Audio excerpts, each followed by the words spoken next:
Hey everybody, Bill and Deb. Hi there. Hey, it's a beautiful day today. It's going to be a little warm today though. It's beautiful. Yeah, it is beautiful. It is beautiful. We're at our next destination. We'll say that much right now. And I'll just kind of pan around here right quick and give you an idea of what our site looks like. Really, really pretty here. The lake is, down off over there.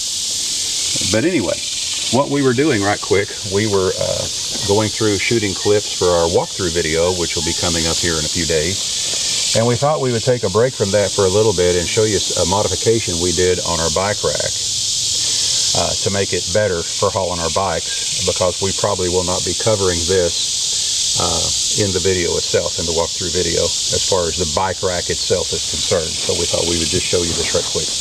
Now, we got this bike rack at Amazon. I forgot the name and the brand of it, but you're probably seeing a pop-up right now showing a screenshot of the Amazon item here. And we bought this with our own money, and the main reason why we bought this particular bike rack is it's made to haul up to 200 pounds, right?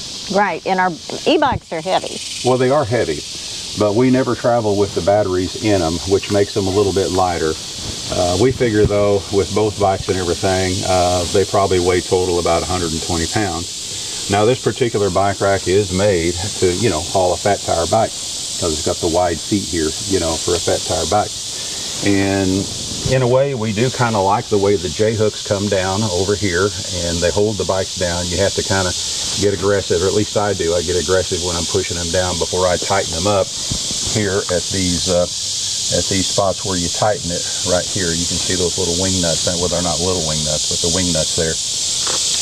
The issue that we had with this bike rack was, even though it was made to haul the weight and everything, what would happen just by going down the road just a few miles, even though we tightened the feet down as much as possible with the wing nuts that you see right there, still though, the feet would start to droop. And it didn't matter how tight I got them, the feet would still start to droop. And of course, it's made to be adjustable, to fit different bikes.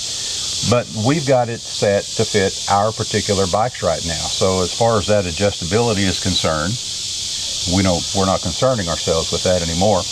Well, while we were up in Indiana, I mentioned this to our friend Brad, and he suggested, I thought maybe he could weld something or something, but he suggested just to go ahead and drill a hole through the mount where the feet mount right there, all the way through, and run a bolt through there once we were certain that we had it right where we wanted it. So what I did that. What I did is I did that, right? Right.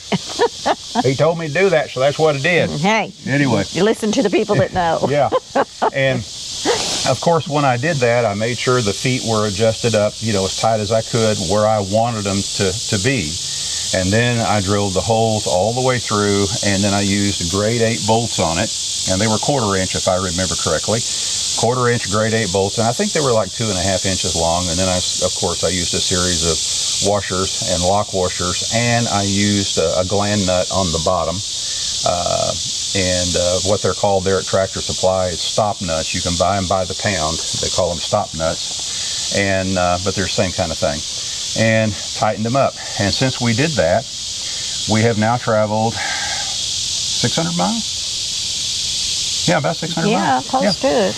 And we haven't had any issues with the feet drooping at all.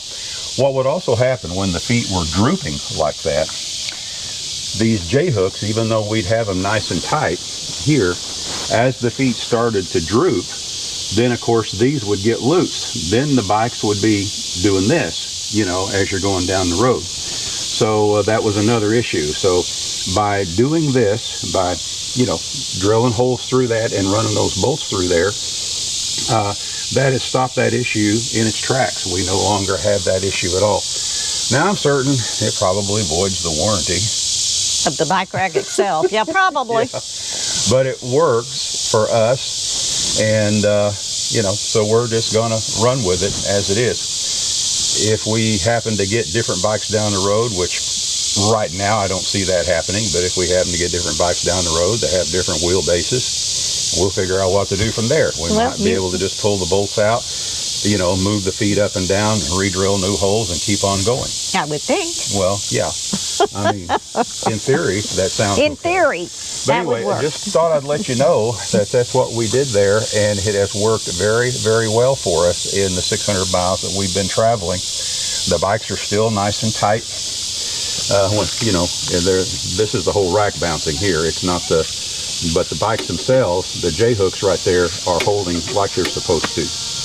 And anyway, we just thought we would point that out to you and let you know what we did, and maybe it's something that you can use, because I was noticing that the other day. Some friends of ours showed up with an e-bike on their rack, and it's a very similar rack, and they had the same problem. The feet were drooping on it too as well. Maybe they'll see this video and maybe they'll try that. Maybe so. Maybe so.